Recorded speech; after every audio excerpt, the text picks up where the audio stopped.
Good afternoon, and welcome back to Asgaard, and welcome back to Crackpack. So, I actually started recording this earlier and had some minor technical difficulties, so I decided to just start all over and we get a little bit farther. I've basically moved our Galacticraft launcher and launcher base and everything over to here. And I did go ahead and craft the rocket and the fuel loader and some other things, so I'll go over everything that I've done, because basically you've got NEI, it's fairly straightforward as far as crafting that. But if we take a look in here, you've got your tier 1 rocket, and you just put all the pieces in the NASA workbench, just like that. That's going to get you your rocket, and then there's 3 slots here for the storage. Go ahead and throw yourself 3 chests in there, you might as well, just to get your maximum storage within the rocket itself.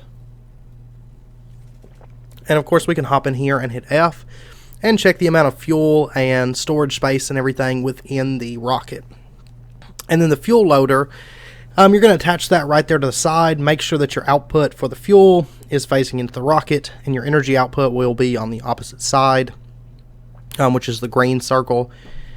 And you can just put your fuel into there. So you've got these filled fuel tanks, and you can put them up in that top slot. It'll fill that up and go into your rocket. So I do want to go quickly over a checklist, a very thorough checklist, which I feel like will contain everything that you could possibly need when you get to the moon, to make sure that you guys are well prepared to go there if you're playing along. Also, let's take a look here. I've got it all in this bag here. So I do suggest you bring some dirt, and I've got some grass too. You can bring grass if you want to spread it or whatever. But I do definitely suggest you at least bring dirt, because you're going to want to plant things and different things. So, it's very, very useful to have that. Also, I do have some oak wood here. I went ahead and brought a stack just because you're going to use that for crafting different things and whatnot. Like sticks and crafting tables and whatnot. And then I've also got some cobblestone here. That's pretty much serves the exact same purpose, just for crafting basic things that you might need. Those are pretty common ingredients, so I do suggest bringing them. Also, some coal. Now, you don't necessarily have to bring this depending on your setup, which we'll go over that later. I'm going pretty Galacticraft purist for our initial setup for the most part, so I'm going to bring some blocks of coal because I am going to run a coal generator as an emergency power source. Hopefully we're not really going to use it, but just in case, you do want to make sure you have some kind of emergency power that can run through the night, not just solar based power. So like I said, I am going pretty much Galacticraft heavy. Now, you could do any other kind of generator that you want to, any kind of power. You could bring Tesseracts with you. You could go all out. We will eventually just do Tesseracts probably. But for now, I'm going to just bring a coal generator with us. So, basically just to act as our emergency power and everything. So, next up, let's see. We've got torches. I do suggest bringing torches. Now, keep in mind that when you get to the moon, these are not going to work in the on the moon that, doesn't have oxygen. It's not going to work. These are only going to be useful for inside of your house, and actually you'll notice I mined up a bunch of glowstone. We're actually going to be doing something else that will probably use more than the torches. I don't foresee us actually using the torches very much, but just in case, we're going to bring some with us. So, that way we've got them just in case.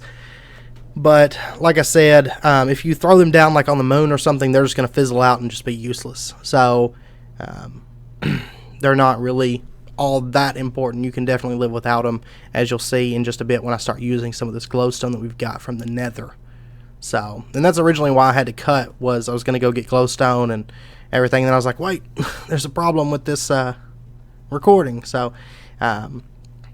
basically I had my face cam turned on for whatever reason, and it would have been a problem. I don't mind running face cam, but it took up like a big chunk of the screen. Also, I've got a couple water buckets here, because whenever we get there, we want to set up an infinite water source. And I've also got some food. I've got just some, 2 stacks of baked potatoes to take with us. You can also do dehydrated foods as well. So we'll eat those, baked potatoes, but we also have a stack of dehydrated potatoes as well. So you know, that's just in case. I'm pretty sure we can eat standard food up there.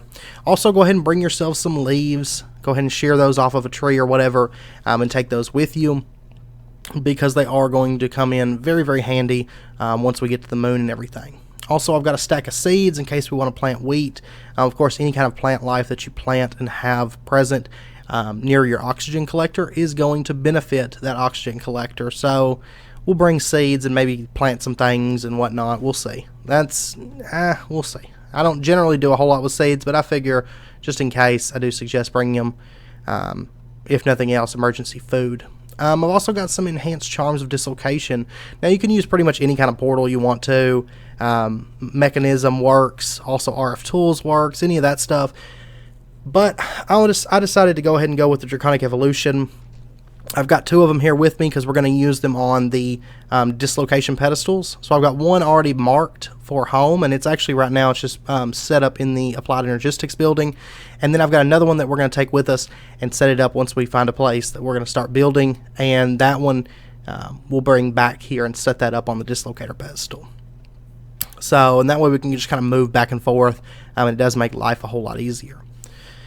And let's see, we've also got an alloy smelter. I do suggest taking some way to smelt metals. We'll get into a reason why in just a bit, but you will want some way to smelt some kind of metals and stuff once you get to the moon, you know, in order to actually get fully set up and everything. And then I've also got an octatic capacitor, you know, just for the speed increase. I hate waiting for things, so I decided to bring that. We've also got a basic wafer. We'll cover the reason for that in just a bit. There's a few materials in here that we've got that are just kind of loose materials, and you'll understand why. Also a frequency module. We can equip that, and basically it's just going to pick up sound waves and stuff, and we'll get into actually using that later on, but you can find villages and different things with that a little bit easier. I've also got some batteries from Galacticraft. These are nice because they're just a portable power source. You can throw them in a machine, and it'll power that machine until they run out. And then, of course, we've got our oxygen gear. Let's go ahead and pull that down here. And our parachute and everything that we crafted. Also, I did go ahead and craft some extra oxygen tanks for us. And then we've got airlock frames. We've got 8 of those right now. As of right now, we can't actually set up our full airlock, and I'll cover the reason why in just a bit. But you do want to go ahead and get your airlock frames crafted and bring those with you. Go ahead and craft like 8 of them and bring them with you. Now, there's also the sealable oxygen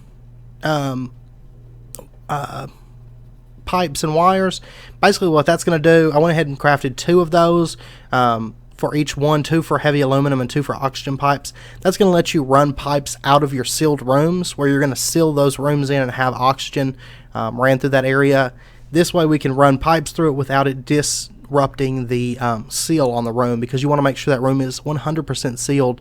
Otherwise, it's not going to be able to oxygen seal and stabilize, so that you can take off your air canisters and everything and just hang out in that room. So I do suggest you make some of those. Now, keep in mind that you can power all this stuff with any kind of RF. I'm going to be using Galacticraft, at least initially, the heavy aluminum wires, but you can do it however you so desire. So, for the most part. Now, as far as the seals go, you've pretty much only got Buildcraft pipes and IC2 and then Galacticraft, I think. I've also brought some vibrant capacitor banks. For some reason, that 8th one isn't stacking. I don't know if 7 is the max. But I decided to go ahead and make up 8 of those and take them with us, just so that we have a bit of backup power and everything. So, alright, and then we've also got some filled fluid canisters, and I'll show you in a minute how you fill those. They're really, really simple to fill. That's pretty much just an emergency safety net, just in case. You know, you want to make sure and square away all your bases before you head to space, because if something goes wrong, it can be a really bad day for you. I've also got some heavy aluminum wire here, and I've got, of course, the oxygen pipes as well. We'll be putting that heavy aluminum wire to use as far as running our power around and everything in the base, at least for now. So, Of course, like I said, you can use other power sources if you want. We've got a diamond chest, basically just for storage. Eventually we'll move our AE system, have it set up over there, but for now I just got a diamond chest, just to kind of dump junk in until we get our AE system ran over there and everything. And like I said, vibrant capacitor banks, you can use those. Your pipes and stuff are going to be able to pull out of those and whatnot. And I've also got an energy storage module from Galacticraft, basically because the batteries will not charge with these vibrant capacitor banks. I will say that the batteries can charge from the kinetic generator on your modular power suit, but you can't throw them just into, you can't charge them really quick just in like a vibrant capacitor bank. So that's why I have the energy storage module, just in case we want to charge up those batteries and end up using them for something. We do have that option. Also, you're going to want something to build with. I'm going with metamorphic taiga stone because I'm going to go with kind of like a cyan, like greenish looking base with like maybe dark gray accents and stuff. So that's why I went with that, but you can use pretty much anything that you so desire as far as building material goes. You just need something for that. And then, like I said, I've got an empty canister here, and I'll show you how to fill that up. And then we've also got some advanced solar panels. I've got 6 of those. Basically, like I said, you can use whatever power you want, but I want to show you the advanced solar panels because they are really neat in the way that they intelligently move to face the sun and maximize their energy and everything. I just think they're really cool solar panels. So I'm going to be taking those and setting them up. Also, we've got some compressed steel. Like I said, we've got that basic wafer and everything we're going to get into. We're going to use that once we get there. Like if we take a look here at the airlock, we have the airlock frame, but we still need the controller. And if we take a look in here, you'll notice that it is it requires 2 of these compressed meteoric iron and then just compressed steel and the basic wafer.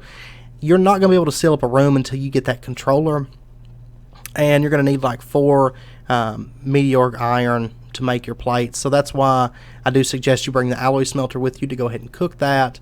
And then also you'll want to bring yourself a compressor. I've got an electric compressor. That way we can run that stuff through and get it compressed into plates and then make our controller once we get up there. Also, an additional fuel loader just in case something happens and we need to launch back off of the moon. We do have that option if we bring a fuel loader. And we have an oxygen storage module that is pretty much mass oxygen storage. We're not going to be able to fill our tanks up there, but it will act as like a buffer to store extra oxygen and stuff, just as like a safety protocol. And then, let's see. We've also got, right here, we have an oxygen collector.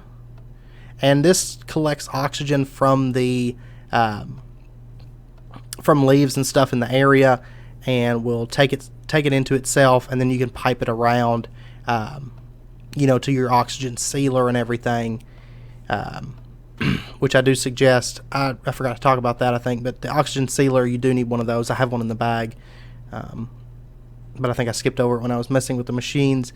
And then the oxygen compressor is how you're going to charge up your oxygen tanks. So if you pipe your oxygen into that, you can get those charged up over time with the compressor. Now there's also a decompressor if you so desire. I don't personally run it, at least right now and stuff. I don't feel like I need it. And by the way, these fluid tanks, you can just throw these into your steel tanks and it's going to charge it. Pretty much anything that will fill a liquid into a tank or something will work with that. But the decompressor, the oxygen decompressor, is going to pull oxygen from tanks and put it into your system. So if you want to just bring a bunch of already preloaded tanks and dump it in there initially, you can do that. If it's your first time going into space, you may want to do that, bring some extra tanks. I brought 4 with me, but that's basically just the kind of the bare minimum that I suggest. You could bring more. So, and then also we're going to want to craft ourselves some glowstone torches. These are kind of important because they're going to allow you a light source that doesn't require, like a torch-based light source that doesn't require oxygen to use it. So I don't believe they're quite as much light level as a normal torch, but they don't require that oxygen, which is kind of a major thing. And then we're also going to make ourselves some glowstone blocks. These are a much more powerful light source than the torches, and we'll probably use these around the base and everything for lighting since we don't have oxygen, and plus they'll look a bit better as well. So I definitely suggest that you make some of those to take with you. Okay, so now that we've got all that set, there's also the bubble distributor. I'm not going to worry about crafting one of those right now, but you might be interested in it. We will end up using those for like exterior locations that we want oxygen to be at, but we don't want a sealed building. The bubble distributor is going to just put a bubble around that area and seal it with oxygen. So you can hang out inside of there and you can move freely in and out, but it does emit oxygen so you don't have to wear your stuff. So I'm going to go ahead and grab the oxygen collector and the oxygen compressor because, of course, we are going to be taking these into space with us. And also, Sean Vandegrift made a very good point. I forgot that I had made the airtight seal for our headpiece for our modular power suit. And so we didn't have to worry about making the mask because that does the exact same thing. And I'm going to go ahead and load up. Let's see. Let's go ahead and get some things equipped here.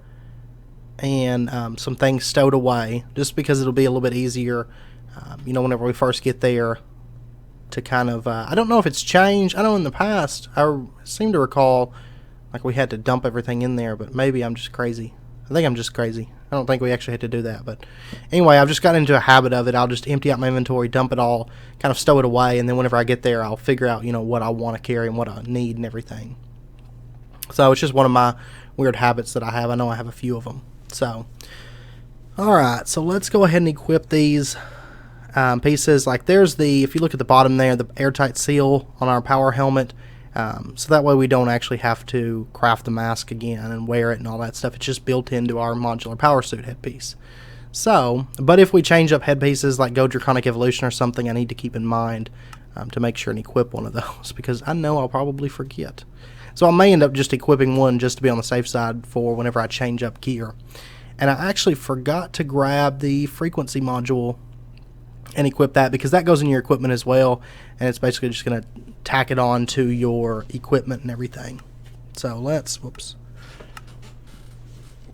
put that there, and you'll notice I have a little like sonar on top of my head now, or a little satellite dish I mean, and that's just going to help us pick up sound frequencies and stuff later on. We'll get into that more as we progress. And let's see, I think we're all set. If you notice there in the text chat, you can see the controls. We've got like a launch control. We've got turn left and right and turn up and down and look at the inventory and the fuel. And you can actually, if you want to, you could just turn your rocket and just fly around in like before you break atmosphere, you could just fly around. But do keep in mind that if you do that, your rocket will inevitably end up running out of fuel because you can't really just like land the rocket once you take off, and you will end up crashing into the ground and exploding. So just be aware, I would not personally suggest doing that. So, but that is something you could do if you so desire to do that. But of course you will need some vertical acceleration if you intend to reach space. So we've got everything, and here we go. So we'll hold spacebar down and start up our countdown and get all of our cool little particle effects coming. And 10, 9, 8, 7, 6, 5, 4, 3, 2, 1, liftoff. We have liftoff. Alright, so we are on our way to space. And you'll notice our rocket takes off and we will say goodbye to our planet. And we will be seeing you again shortly. So, because that's the beauty of teleporters. Now, I have done like Galacticraft Purist stuff where I go there and I don't have any kind of teleportation. I will say that it does make things a bit more difficult on you. But it is very doable. I've done Purist stuff. If you look at our Y level, it is going up fairly quickly as well. And you'll see on the left-hand side there's a little bar. Basically, that is your flight to break atmosphere and go into actual space. So we have to keep flying up. And like I said, you can tilt the rocket and you can just start flying around if you want to and just crash your rocket into the ground and all of that. I'm sure other people have done that other than just me, just for fun, really. But you do have full control of your rocket during this period. It's just, if you want to make it to space, you're best off just, using that space bar and just going and not actually driving it. And this is the solar system map. And if you notice, we've got Mercury and Venus and Jupiter and all that. And we can select those. We can actually make space bases there. If we want to, if you guys want to see space bases, like space stations, we can definitely do that. It's just, otherwise I'm just going to go straight for the moon first off, because really the space station is kind of just like a floating, almost like a sky blocks, except for there is some differences. Like for one, you can see Earth off in the distance. You can actually set up spin thrusters and make yourself like spin and everything, make your space station like spin in orbit of the planet and everything and whatnot. So, but we can double click here and go into the zoomed in version, and of course we can click on the moon here and set that as our launch target. We can back off, we can go look at Mars, and we can zoom in on it and everything. I believe right now in this pack the only explorable things are of course the moon, Mars, and asteroids. I do believe there is some add-on packs for it. So if you guys are like really into Galacticraft, I can add the add-on crafts. I believe they add in like, what is it? I think Jupiter or something. I can't recall. But I want to say that there is some additions and stuff that we could add if you guys want to see that. I have no qualms with throwing it in the pack and going into it. I really like Galacticraft and always have a lot of fun with it. Even though sometimes I die and I lose all my stuff, that's always fun. But anyway, so we're on the approach to the moon. It'll take a second. You'll start seeing the ground kind of showing up. Just watch your entry velocity. You can hold spacebar and slow down. When you're actually going into land, make sure and hold it and get yourself down as slow as you possibly can, because if you hit the ground too hard, you will die. So, and then we can just open up our launcher and grab all of our items out of here. We can also grab our rocket ship and pack that around or whatever, because we are He-Man. And now, we got kind of lucky. Right over there is some meteoric iron. And if you notice, this is like normal jumping, so there is very, very reduced gravity. Also, if you hit mobs, like they'll go kind of in like a slow motion. Now, I notice like crossbows and stuff, they don't generally have like any kind of an anti-gravity effect. They still act the same and all, but anyway, let's get some of our inventory sorted out. We are going to grab our angel ring because you can fly on the moon, and it works pretty much the exact same as what you're used to in the overworld. There's really no noticeable difference to it. But keep in mind that your gravity here is like, I want to say it's 18% of what Earth's is or something like that. There's very, very reduced gravity. But anyway, that's a meteoric iron, or a meteor, and you can break it and get your meteoric iron. Now, you're really only going to get like one of those, no matter what your fortune or luck levels are. And you're going to need a few of those to get started, and sometimes you will search for a very long time before you find them. So just be aware and make sure and bring yourself enough oxygen, because we're not going to be able to seal up a room until we get that. And doing all of that does take some setup time. I don't think we're going to get all that set up this episode. Also, you'll notice you do leave footprints behind, so that's kind of fun. And also, those meteors will burn you if you stand on them, so don't try to avoid standing on top of them. It's kind of a bad idea if you can avoid it. So anyway, we'll be back in just a second. Okay, so I found another meteoric iron. I still need a couple more, but we'll go ahead and start looking into setting up just kind of a forward base and everything and whatnot. Next episode, we will focus more on. I ended up flying around, by the way, for like probably 30 minutes, close to it. Not quite that long. I think it was like more like 20 minutes, but it was quite a while that I was flying around and stuff. And just managed to find 2 meteoric iron the whole time, so. But anyway, we're going to build out. I'm just going to go ahead and build here near the lander, and we'll just kind of build out the base and add on to it and everything. And we'll go like right in here and kind of dig this out. Basically, we just want like a decent sized room to get started. And actually, let me grab my hammer. I think that would probably be the best bet. And we'll get this all squared away here. Like that. And you will want a decent sized room. I may end up expanding the size of this room later on, like between this episode and next. Because next episode, like I said, we're probably going to work more on building it out. And by the way, it looks like daytime right now. It's actually nighttime. Mobs aren't generally going to spawn during the day. Because the moon does get sun exposure during the day, and mobs won't potentially spawn except inside of dungeons and stuff. So, which we'll get into dungeons next episode hopefully as well. Those are a lot of fun, and that's where we're really going to have to go to kind of build upon Galacticraft and get further into the mod and everything is through those dungeons. And I'm going to go ahead and set up our dislocator pedestal. But anyway, by the way, it's nighttime. It looks like daytime because we have night vision, but if I had this off, of course I can't take off my headpiece right now, but I'll probably bring a face mask back with us for next episode or something and show you what night really looks like.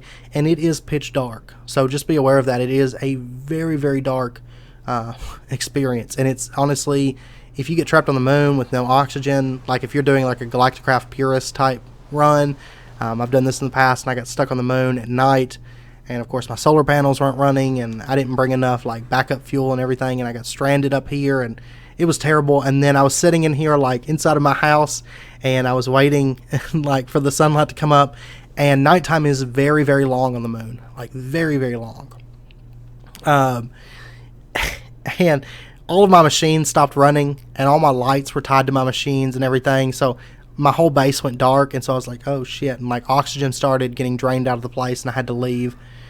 And I was wandering around on the surface of the moon, and it was honestly scary. Like it is very, very dark, and the mobs there are terrible, you know, depending on the pack. Now honestly, we're a little bit OP for Galacticraft. Everything's dies pretty easy and everything, and I think the dungeons will be fairly easy since we have night vision and flight and different things like that.